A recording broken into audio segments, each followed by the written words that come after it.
एक चीज आप लोग अब जरूर मान जाएंगे कि आजकल अब पिछले 2-3 साल से हमने देखा है कार कंपनीज के साथ, शोरूम्स के साथ, कार सर्विस सेंटर्स के साथ कस्टमर की बहसबाजी काफी ज्यादा हो रही है। बहसबाजी लड़ाइयों में कन्वर्ट हो रही है और लड़ाइयां काफी नेक्स्ट लेवल तक पहुंच रही हैं, मार पिटाई तक पहुंच रही हैं।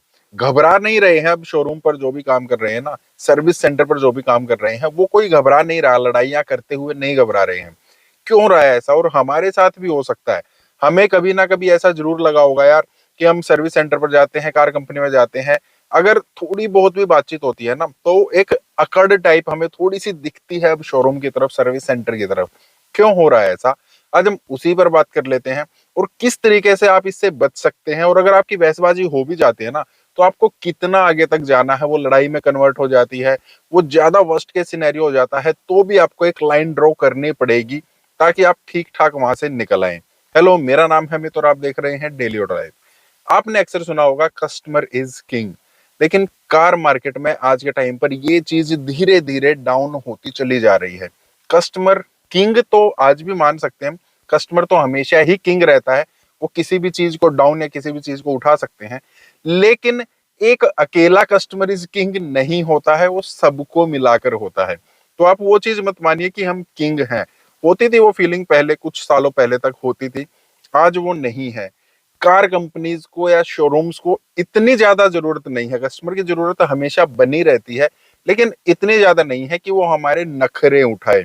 बेशक वो नखरे ठीक हैं, बेशक वो नखरे गलत हैं, लेकिन वो नखरे नहीं उठाएंगे और हमें नखरे ही नहीं दिखाने होते हैं।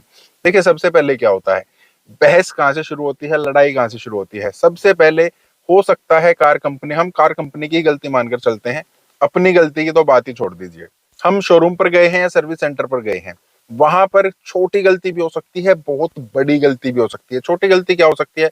हम सर्विस कराने के लिए गए थे या हम नई गाड़ी लेने के लिए गए थे, उस पर नई गाड़ी पर थोड़ा सा दाग लगा रह गया, उन्होंने सिर्फ कपड़े से पोंछना उसको और वो साफ हो जाएगा। या हम सर्विस सेंटर गए हैं, वहां पर हमने हमने उनको बोला था कि ये चीज भी इसमें होनी है, वो भूल गए हैं और वो बोल रहे हैं ठीक है हम अभी कर देते हैं। ये तो बिल्कुल छोटी सी बात हो गई है। बड़ी बात क्या हो जाती है, जो हो भी जाती है, किसी कस्टमर को यूज्ड कार दे दी है, या वो सर्विस सेंटर में अपनी गाड़ी छोड़कर गया था, उसकी गाड़ी का पार्ट चेंज कर दिया है, या उसकी गाड़ी ठोक दी है, तो ये बड़ी चीजें भी हो जाती है। हम सबको ना एक ही तरीके से थोड़ा तोल कर चलते हैं। अब होता क्या है, वहां से हमारी बहसबाजी शुरू हो जाएगी, आपने ये कैसे कर दिया, ऐसे कैसे कर दिया। तो वो बहसबाजी होते होते दोनों तरफ से बहस होती है। अगर एक पार्टी अपनी गलती मान लेती है ना तो वो फिर बहस नहीं होती है। बहस तभी होती है जब दोनों ही पार्टियां थोड़ी सी अड़ जाती हैं। अब यहाँ पर आपको समझना क्या होगा, ये सबसे बड़ी बात आ जाती है, वो बहस जो है बहुत जल्दी लड़ाई में कन्वर्ट हो जाएगी। अब हम क्या सोचते हैं कि यार कस्टमर तो ना किंग होता है, कस्टमर की बात हर जगह सुनी जाएगी। अब ये डीलरशिप जो है ना, इसको तो मैं डीलरशिप को कैंसिल करा के रहूंगा, या डीलरशिप का जो मालिक है इसको मैं जेल भिजवा के रहूंगा, ये करा दूंगा, वो करा दूंगा। वहीं पर हमारी गलती शुरू हो जाती है। यहाँ पर क्या समझना आपको, देख लीजिए कितनी ज्यादा आज तक लड़ाइयाँ हुई हैं। ऑनलाइन वीडियोस आपने देख ली होंगी बहुत बार, बहुत सारी, जितनी आप ऑनलाइन वीडियो देखते हैं ना उससे ज्यादा तो ऑफलाइन लड़ाइयाँ होती हैं। वहां पर क्या आपने कभी आज तक सुना है कि किसी की डीलरशिप कैंसिल हो गई हो सकता है कभी आपने कभी सुना हो, वो कुछ और केस होते हैं, लेकिन डीलरशिप कभी कैंसिल नहीं होती हैं। केस हो जाते हैं, सालों साल चलते रहते हैं। कंपनीज, जिस कंपनी की वो डीलरशिप है, वो भी फिर डीलरशिप की तरफ ही अपना जो झुकाव है ना वो रखती है। वो क्यों रखती है? सबसे पहले तो हम बहसबाजी करेंगे, लड़ाई करते हैं, उसके बाद सॉल्यूशन निकला तो निकला, नहीं तो कोई बात नहीं, चाहे कुछ भी है, हमने उनको पीट दिया, उन्होंने हमको पीट दिया, पुलिस केस हो गया। लेकिन पुलिस स्टेशन में जाने के बाद ना हम लगभग अपना जो भी म्यूचुअल अंडरस्टैंडिंग हो जाती है वहां पर कॉम्प्रोमाइज करके हम आ जाते हैं। लेकिन कुछ लोग होते हैं, 100 में से 1% ऐसे भी होते हैं जो कोर्ट में जाते हैं, केस करते हैं, वहां पर केस लंबा खिंचा रहता है। हम कंपनी में भी शिकायत करते हैं, कंपनी डीलरशिप से पूछती है, अगर डीलरशिप को लग रहा है कि मेरी गलती है, अब मेरे ऊपर ये बात आकर गिर सकती है, तो डीलरशिप कंपनी को बोल देते हैं कि हमने कस्टमर को बोला था कि हमारी गलती है, हम इसमें कॉम्प्रोमाइज करने को तैयार है, लेकिन कस्टमर की जो डिमांड है ना वो बहुत ज्यादा है, वो एक्स्ट्रा डिमांड हमसे कुछ कर रहा है। क्योंकि डीलरशिप ना समझदार है, वो सोचते हैं कि जब तक काम चल रहा है चला लेते हैं, अगर बाई चांस बात एस्केलेट हो गई ना तो उस टाइम पर वो अकड़ कर नहीं रहते हैं, बिजनेस माइंडेड होते हैं, उनको अपना फायदा देखना है। जब उन्होंने लड़ाई की थी तब उनको फायदा दिख रहा था उस चीज में कि ठीक है मैं कस्टमर को ऐसे ही टरका देता हूँ। अब ये लड़ाई इतनी ज्यादा बढ़ गई है, कस्टमर थोड़ा सा दूसरे टाइप का निकला है। अब इनको फायदा किस चीज में कि मैं इसके साथ कॉम्प्रोमाइज कर लेता हूँ, लेकिन कस्टमर अकड़ कर रहता, नहीं मैं तो इसकी डीलरशिप कैंसिल करा के रहूंगा, नहीं मैं तो इसको जेल भिजवा के रहूंगा।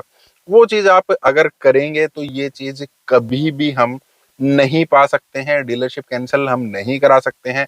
कंपनी भी उन्हीं की तरफ बोलेगी। मान लेते हैं आप कोर्ट में चले गए, कोर्ट में गए हैं, कोर्ट बोलेगी हाँ भाई आपने क्या कर दिया जी, मैंने तो ना इनकी गाड़ी आई थी मेरे पास, किसी वर्कर ने क्या किया कि इनकी गाड़ी का ये पार्ट निकाल कर दूसरी गाड़ी में डाल दिया।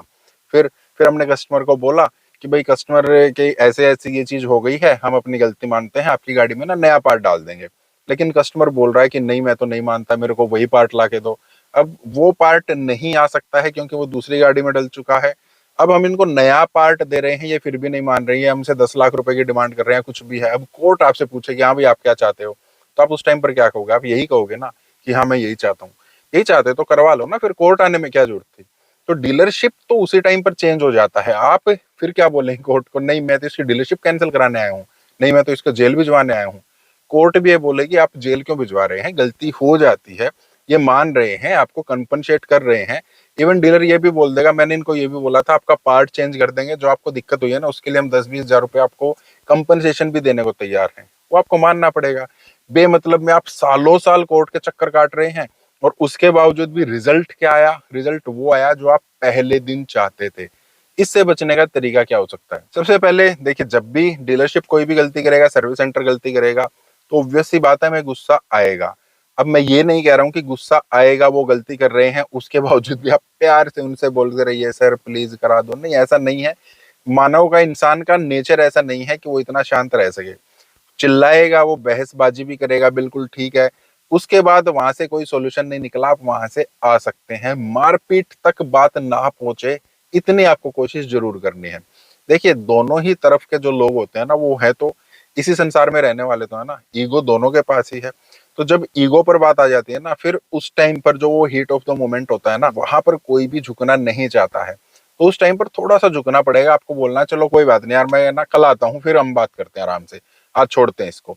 नेक्स्ट टाइम आपको जाना है, थोड़ा सा आराम से बात करना है। वहां पर क्या होता है, थप्पड़ भी मारना है और उनको सहलाना भी है, दोनों तरीके से होता है। हमें उनको धमकाना भी होता है और प्यार से बोलना है, यार क्या मतलब आप मतलब इस तरीके से काम करते हैं क्या? मैं अपनी गाड़ी छोड़कर गया हूँ, मेरी यही गलती है क्या, मैं आपके पास आ गया? ऐसा तो मत करो यार, मतलब कस्टमर के साथ प्लीज ऐसा तो मत करो। मुझे परेशानी होती है, मैंने भी पैसे दिए हैं, कल को आपकी गाड़ी के साथ ऐसा कहीं हो जाए तो? ठीक है गलती हो गई है, लेकिन गलती तो मानो यार, मेरा ये पार्ट तो बदल कर दो। आपको इस तरीके से बात करनी है, टोन थोड़ी सी हाई भी रखनी है, थोड़ी सी लो भी रखनी है। आपका अल्टीमेट गोल जो है ना, वो अपनी गाड़ी ठीक कराना है, जो आपके साथ गलत हुआ है उसको ठीक कराना होना चाहिए। सामने वाले का नुकसान आपको नहीं करना है। सामने वाला क्या कर रहा है क्या नहीं कर रहा है उसको छोड़ दीजिए। आपके साथ क्या प्रॉब्लम आई है, उसका क्या सॉल्यूशन है, क्या सॉल्यूशन आप चाहते हैं, वो सॉल्यूशन आप कीजिए। जितने लंबे जाएंगे आप, लड़ाई करेंगे, मारपिटाई करेंगे, पुलिस में जाएंगे, कोर्ट में जाएंगे, सब कुछ खर्चा होगा और लास्ट में आपकी तरफ रिजल्ट आएगा, बिल्कुल ठीक बात है। लेकिन रिजल्ट वो आएगा जो आप पहले दिन चाहते हैं। तो आप कोशिश कीजिए जितनी जल्दी वो अचीव हो जाए। जहां पर भी आपको लगता है आपको एंड तक जाना पड़ रहा है, तो ठीक है आप एंड तक भी जा सकते हैं। लेकिन बीच में कहीं पर भी आपको लग रहा है कि ये कॉम्प्रोमाइज करने को तैयार है, वहीं पर आपको कॉम्प्रोमाइज करना है। इस लड़ाई को ज्यादा आगे नहीं बढ़ाना है। परेशानी आपको होगी, डीलरशिप को नहीं होती है। पूरी टीम खड़ी होती है, कंपनी की तरफ से अगर वकील आ जाते हैं तो डीलरशिप को भी कुछ करने की जरूरत नहीं होती है। आपको हर बार जाना पड़ेगा अगर कोर्ट में जाना है तो इन चीजों से बचिए, ये बहुत ज्यादा बढ़ रही हैं, आगे आने वाले टाइम में और भी ज्यादा बढ़ेंगी। अपना सॉल्यूशन निकालिए, हो सके तो डीलरशिप चेंज कर लीजिए, हो उसके सर्विस सेंटर चेंज करना पड़े वो करके देख लीजिए। लेकिन अगर वहीं की प्रॉब्लम है तो जहां तक आपको लगे कि अब सॉल्यूशन आ गया है वो आप सॉल्यूशन ले सकते हैं। बाकी फिर भी आप कुछ कहना चाहते हैं इस बारे में, जरूर आप कमेंट कर सकते हैं। इस टाइप की और वीडियो लाइक करना, चैनल को सब्सक्राइब करना। Thank you.